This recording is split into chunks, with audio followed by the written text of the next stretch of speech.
Selamat sore.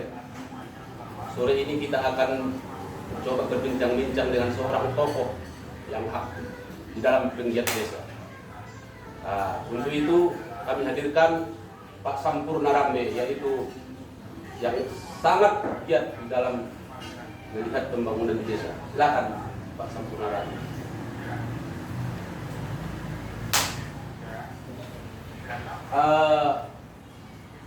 Bagaimana Pak selama Bapak di dalam melihat perkembangan pembangunan desa sejak adanya Undang-Undang Nomor 4 tahun 2014?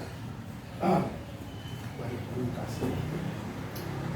Kita bersyukur dengan adanya Undang-Undang Nomor 6 tahun 2014. Intinya bagaimana desa berdaya guna, dalam arti bahwa desa yang selama ini dalam melakukan aktivitasnya baik di bidang pembangunan dan juga pemberdayaan terhambat dengan lahirnya Undang-Undang Nomor 6 tersebut, maka desa sangat mumpuni untuk membangun desanya dengan dana desa tersebut. Tetapi pada saat ini saya melihat banyak sekali yang pro dan kontra terhadap dana desa ini. Kira-kira apa yang merupakan penghambat di dalam pelaksanaan dana desa? Tentunya Pak, bahwa setiap kebijakan, apapun namanya kebijakan itu, pro dan kontra itu tidak bisa dilakukan. Dengan adanya dana desa ini, peluang desa untuk membangun desanya sangat terbuka lebar. Di sisi lain, juga dengan adanya dana desa ini membuka juga tanda kutip koruptor baru, khususnya di tingkat desa, baik yang dilaksanakannya secara individu maupun secara kolektif. Maksudnya bahwa dana desa itu bukan saja dinikmati, maksudnya bahwa dana desa itu seharusnya dinikmati oleh masyarakat desa secara luas, tapi pada kenyataannya hanya dinikmati oleh beberapa segelintir elit oknum di desa. Maka itulah mungkin barangkali yang menjadi tantangan dan sekaligus membuat pesimis sebagian masyarakat dengan adanya dana desa ini, bukan malah membuat desa sejahtera, tetapi hanya membuat sekelompok orang dalam sejahteraannya. Menurut Bapak, akhir-akhir ini kan kita lihat banyak demonstrasi. Katanya dana desa ini misalnya dalam penyaluran BLT ini tidak adil, sehingga timbul gejolak-gejolak di beberapa daerah.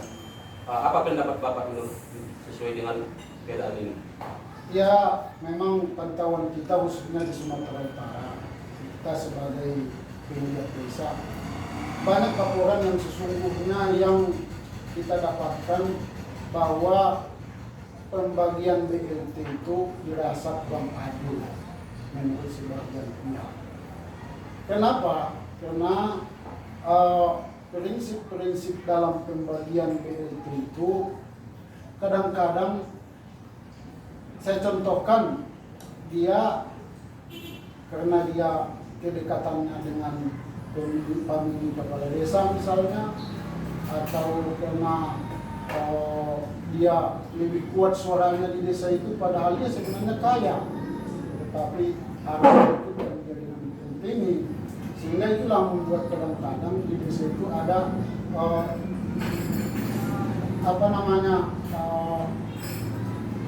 kejanggalan lah menurut sebagian masyarakat itu. Menurut mereka itu bahwa penyaluran BLT ini ada kejanggalan. Tapi sesungguhnya bagi kami bahwa pembagian itu sebenarnya banyak didasari oleh politik. Adanya kekacauan itu, maksudnya adanya kerusuhan, kekacauan itu didasari oleh kepentingan politik. Oh. Misalnya karena dia tidak mendapat, sebenarnya layak dia tidak mendapat, tapi karena ada mungkin barangkali baru dilaksanakan pilkades. Ya, Pilkades yang kalah ini membuat semacam apalah reaksi ketika ada pembagian seperti ini. Sekalipun mereka sebenarnya kepala desa sudah membuat sesuai dengan yang yang peraturan yang ada, tetapi bagi dia itu belum artinya masih terprovokasi dia bahwa karena apa tadi politik tadi itu yang sebenarnya mendasar. Tapi itu variabel yang tidak seluruh desa, bermacam-macam. Ada memang karena memang politik, ada juga memang ada oknum-oknum kepala desa yang tidak menjalankan sesuai dengan peraturan yang ada. Begitu. Sesuai dengan keadaan ini, apa saran Bapak sehingga kita dapat mengeliminasi faktor-faktor yang dapat menghambat pelaksanaan dana desa ini di desa-desa? Jadi begini, saudaraku, bahwa dana desa ini saya sampaikan tadi, satu sisi dia membawa manfaat yang besar untuk desa, tapi di sisi lain ada juga ini negatifnya. Dana desa itu hanya mensejahterakan segelintir elit di desa. Kenapa begitu? Karena regulasi yang ada dalam pembuatan misalnya beberapa peraturan tentang pencairan dana desa itu banyak yang ditabrak. Misalnya ketika seharusnya ada musyawarah desa, pihak kepala desa dalam pelaksanaan musyawarah desanya hampir tidak pernah mengundang masyarakat, hanya segelintir orang lah, mungkin kepala desa, bendahara itu saja. Nah, sehingga seluruh aktivitas dalam menjalankan regulasi itu tidak dilakukan. Jadi sebenarnya itu kendala yang dihadapi oleh setiap kepala desa yang tanda kutip korup ya. Bagi dia bahwa dana desa itu seakan-akan milik dia, milik kepala desa. Padahal ya dana desa itu seakan-akan milik kepala desa. Padahal sebenarnya dana desa itu hanya milik masyarakat desa yang dikelola oleh kepala desa, kan begitu? Ya, benar. Jadi disitulah. Tapi kalau untuk harapan ke depan, pertama bagi penegak hukum, misalnya dari kepolisian dan kejaksaan, dan bila perlu KPK harus proaktif mencari di mana celah-celah dari adanya permainan korupsi ini. Artinya janganlah tutup mata gitu. Dari kepolisian, bila kejaksaan dan apalagi bila perlu KPK, jangan menutup mata. Kalau memang ada laporan dari masyarakat atau ditemukan fakta bahwa kepala desa tersebut melakukan suatu tindakan pidana korupsi, ya ditangkap dan diadili sesuai dengan prosedur hukum yang ada di Indonesia ini. Jangan dibiarkan. Kalau misalnya faktanya, misalnya ada di beberapa desa, sudah ternyata dia terbukti dia ada laporan secara fakta, sudah ada, tetapi macam dibiarkan, sehingga desa-desa yang lain pun muncullah yang model seperti itu. Tidak ada rasa takutnya, begitulah kira-kira saudara. Selain regulasi yang dikeluarkan oleh kementerian, presiden atau di tingkat pusat, kan regulasi masalah pengelolaan dana desa ini di tingkat daerah juga kan kita lihat bahwa mereka punya wewenang, misalnya dengan adanya Perbup. Sejauh mana sebenarnya Perbup ini dapat membawa dana desa ini untuk tepat sasaran di tingkat supra desa tadi? Bapak, bahwa sebenarnya Undang-undang otonomi daerah ini mengamanatkan bahwa kekuasaan itu ada di tangan kepala daerah setingkat bupati. Sehingga dalam kenyataannya kadang-kadang kalau kita lihat perebut yang menyangkut misalnya bagaimana percepatan dana desa itu turun ke desa agak terhambat, sedikit terhambat. Contohnya misalnya ketika perebut tentang pembagian dana desa itu sering terlambat. Perebut ya? Perebut tentang pembagian bagaimana persentase dari satu desa dengan desa yang lain. Ya. Bupati agak terlambat. Kadang-kadang misalnya yang seharusnya itu di bulan Januari sudah harus terbit, tapi bisa saja dengan alasan ini segala macam bisa di bulan April. Coba bayangkan kalau dia sudah di bulan Maret atau April keluar pergub itu. Setelah pergub itu keluar, baru nanti bisa desa menyesuaikan bagaimana APBDes-nya. Maka APBDes itu terhambatlah pelaksanaan di desa, maka pencairan itu pun terlambat. Itu sesungguhnya salah satu dari kewenangan otonomi daerah itu membuat kadang-kadang bupati itu dengan segala tanda kutip kesibukan dia atau perhatian dia yang kurang dengan itu sehingga bisa terlambat. Molor lah katakan molor. Juga kadang-kadang ya ada juga desa yang memang kewajibannya tidak ditunaikan.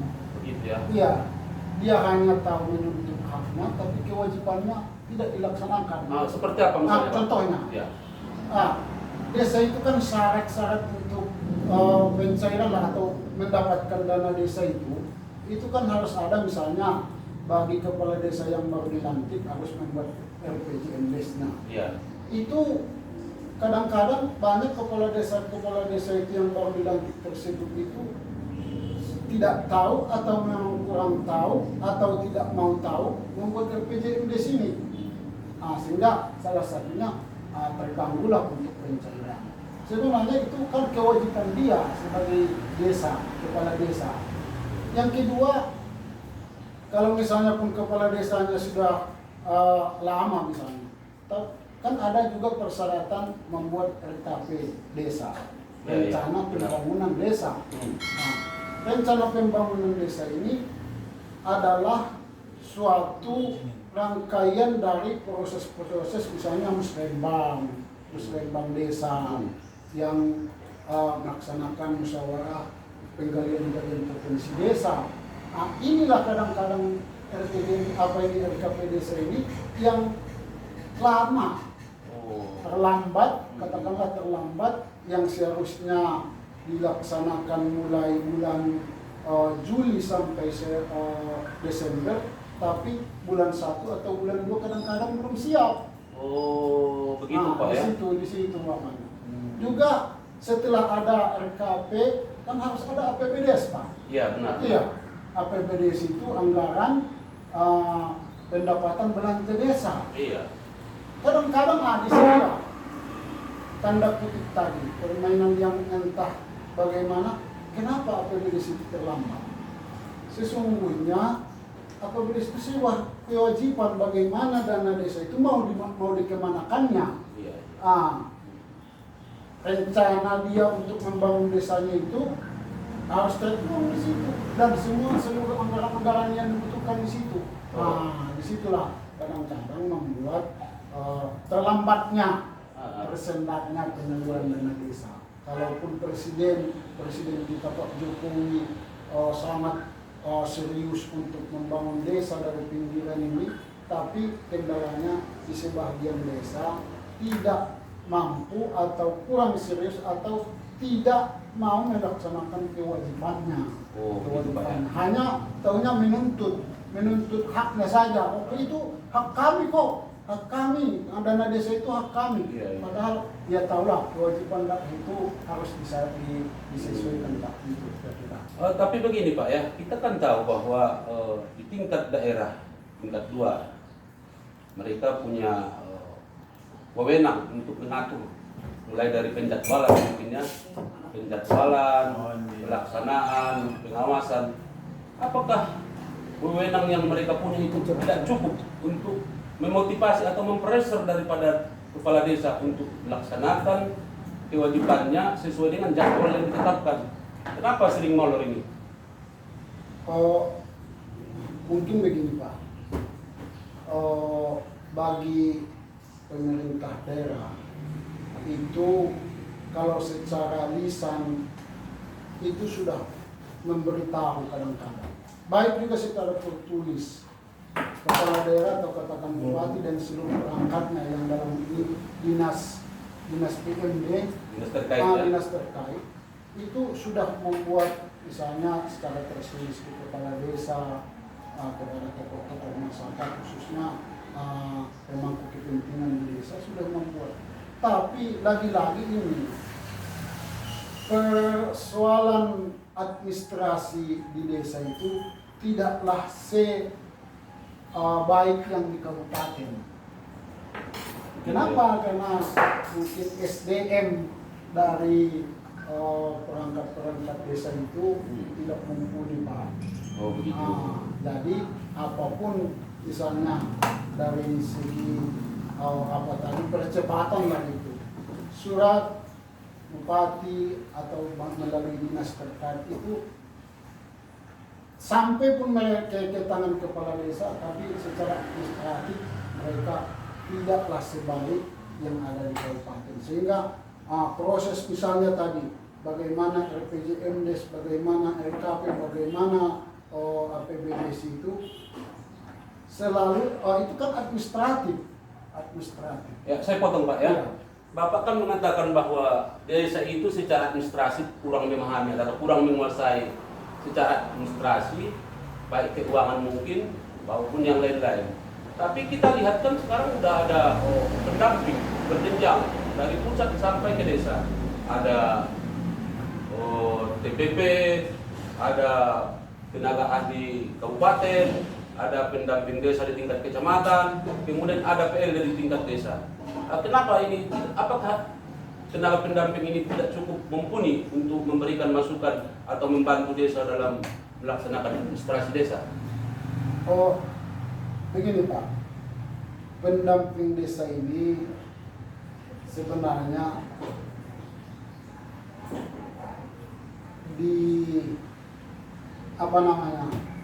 oleh pemerintah, pendamping ini diharapkan mereka membantu administrasi desa. Karena itu tadi, karena pemerintah sadar bahwa aparat desa secara SDM kurang. Masih kurang ya? Masih kurang. Apalagi kalau di desa-desa yang terpencil, di beberapa kepulauan itu perangkat desanya tidak tamat SMA Pak, malah hanya cukup hanya SD. Oh iya. Terima kasih Pak. Tapi saya mohon untuk statement closing dari Bapak terhadap masalah pembangunan desa ini, di mana tadi anggarannya adalah dari APBN yang dikelola oleh kepala desa. Apa saran-saran yang Bapak dapat berikan supaya pelaksanaan penggunaan dana desa itu bisa berjalan dengan lancar? Begini Pak, ini bagaimanapun dana desa ini adalah amanat undang-undang yang harus kita kawal. Bukan saja tugas pendamping, bukan juga tugas Pemda terkait, tapi adalah menjadi tugas dan tanggung jawab kita keseluruhan anggota masyarakat. Ya, mulai dari perencanaannya, pelaksanaannya, sampai kepada evaluasi pelaksanaannya juga itu menjadi tanggung jawab kita. Iya. Namun demikian, saya harapkan kepada bupati